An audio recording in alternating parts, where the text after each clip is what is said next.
அனைவருக்கும் இனிய காலை வணக்கம். அரசு தேர்வுகள் இயக்ககம் பொதுமக்கள் மற்றும் மாணவர்களுக்கான இணையவழி சேவைகள் தொடர்பாக நேற்றைய தினம் ஒரு முக்கியமான ப்ரெஸ் நியூஸ் வெளியிட்டிருந்தாங்க. அதை பற்றி நம்ம இந்த வீடியோவில் டீட்டெயிலாக பார்க்கலாம்.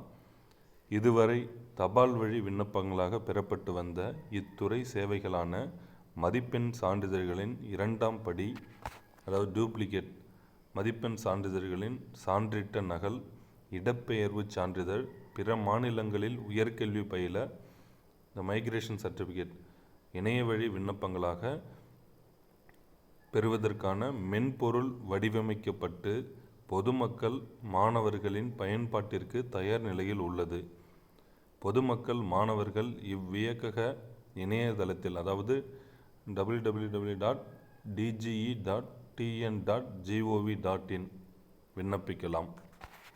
மதிப்பெண் சான்றிதழ்களின் இரண்டாம் படி, அதாவது டியூப்ளிகேட் மார்க் சர்டிஃபிகேட் தபால் வழி விண்ணப்ப நிலை.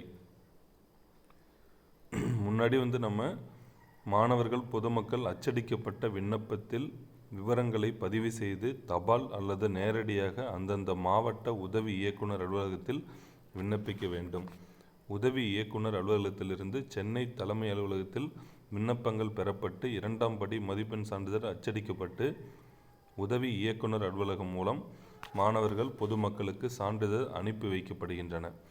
இப்போ ஏற்கனவே இருந்தது இணைய வழி விண்ணப்ப நிலையில் பார்த்தோம்னா, மாணவர்கள் பொதுமக்கள் இணையத்தில் விண்ணப்பிக்க வேண்டும்.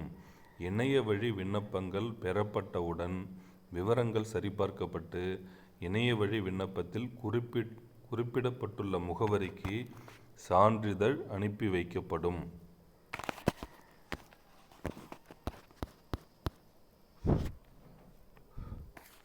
மதிப்பெண் சான்றிதழ்களின் சான்றிட்ட நகல், அதாவது certified copy of mark certificate மற்றும் இடப்பெயர்வு சான்றிதழ், பிற மாநிலங்களில் உயர்கல்வி பயில ஏற்கனவே தபால் வழி விண்ணப்ப நிலை. மாணவர்கள் பொதுமக்கள் அச்சடிக்கப்பட்ட விண்ணப்பத்தில் விவரங்களை பதிவு செய்து தபால் அல்லது நேரடியாக சென்னை தலைமை அலுவலகத்தில் பெறப்பட்டு சான்றிதழ் அச்சடிக்கப்பட்டு மாணவர்கள் பொதுமக்களுக்கு விண்ணப்பத்தில் குறிப்பிட்டுள்ள முகவரிக்கு சான்றிதழ் அனுப்பி வைக்கப்படுகின்றன.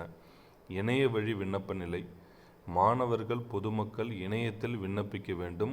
இணைய வழி விண்ணப்பங்கள் பெறப்பட்டவுடன் விவரங்கள் சரிபார்க்கப்பட்டு இணைய வழி விண்ணப்பத்தில் குறிப்பிடப்பட்டுள்ள மின்னஞ்சல் முகவரிக்கு சர்டிஃபிகேட்டாக சான்றிதழ் அனுப்பி வைக்கப்படும். சரிங்களா? இமெயில் ஐடிக்கு சர்டிஃபிகேட்டாக சென்ட் பண்ணிடுவாங்கன்னு சொல்கிறாங்க. இந்த தபால் வழி விண்ணப்பத்தில் மாணவர்கள் பொதுமக்களுக்கு ஏற்படும் சிரமங்கள் என்னென்ன அப்படிங்கிறது இதில் கொடுத்துருக்காங்க பாருங்கள். துறையை அடைவதற்கு நம்ம முதல்ல அவங்க ஒரு இது கொடுக்குறாங்கன்னா விண்ணப்பம், துறையை அடைவதற்கு கால விரயம் ஏற்படுவதுடன் விண்ணப்பங்களை கண்டறிவதில் சிரமமும், விண்ணப்ப நிலை குறித்த விவரங்களை பயனாளர்கள் அறிந்து கொள்ள இயலாத நிலையும் உள்ளது. இதனால் விண்ணப்பதாரர்கள் இவ்வலுவலகத்திற்கு நேரடியாக வருகை புரிகின்றனர். துறை அலுவலர்களுக்கு ஏற்படும் சிரமங்கள். அச்சடிக்கப்பட்ட விண்ணப்பத்தை பூர்த்தி செய்யும் போது மாணவர்கள் பொதுமக்கள் அடிப்படை விவரங்களை பூர்த்தி செய்யாமல் பிழையுடன் பூர்த்தி செய்து விண்ணப்பித்து விடுவதால் அவர்களது விண்ணப்பங்களின் மீது நடவடிக்கை எடுக்க இயலாமல் திரும்ப அனுப்பும் நிலை உருவாகின்றது. இணைய வழி விண்ணப்பத்தால் விளையும் நன்மைகள் என்ன அப்படிங்கிறத இப்போ கொண்டு வந்திருக்கிறதால என்ன நன்மை அப்படிங்கிறத பார்க்கலாம். இணைய வழி விண்ணப்பத்தில் விண்ணப்பங்கள் பூர்த்தி செய்தவுடன் இத்துறையை வந்தடைகின்றது. விண்ணப்ப நிலை குறித்த விவரங்களை விண்ணப்பதாரர்கள் விண்ணப்ப எண்ணை கொண்டு அறியும் வசதியும், விண்ணப்ப நிலை குறித்த விவரங்கள் விண்ணப்பத்தில் குறிப்பிடப்பட்டுள்ள மின்னஞ்சல் முகவரிக்கு அனுப்பி வைக்கப்படுகின்றது.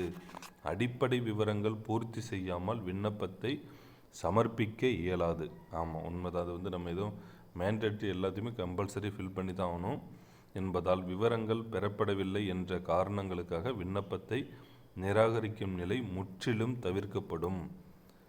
மாணவர்கள் பொதுமக்களுக்கு சான்றிதழ் குறித்த நேரத்தில் வழங்கப்படும். விண்ணப்பதாரர்களுக்கு வீண் அலைச்சல் தவிர்க்கப்படும். இதுதான் நேற்றைய தினம் ப்ரெஸ் நியூஸ் கொடுத்துருக்காங்க. இது முடிந்த அளவுக்கு யாருக்காவது நிச்சயமாக அவங்களுக்கெல்லாம் உதவியாக இருக்கும். அனைவருக்கும் ஷேர் பண்ணுங்கள். அனைவருக்கும் மிக்க நன்றி.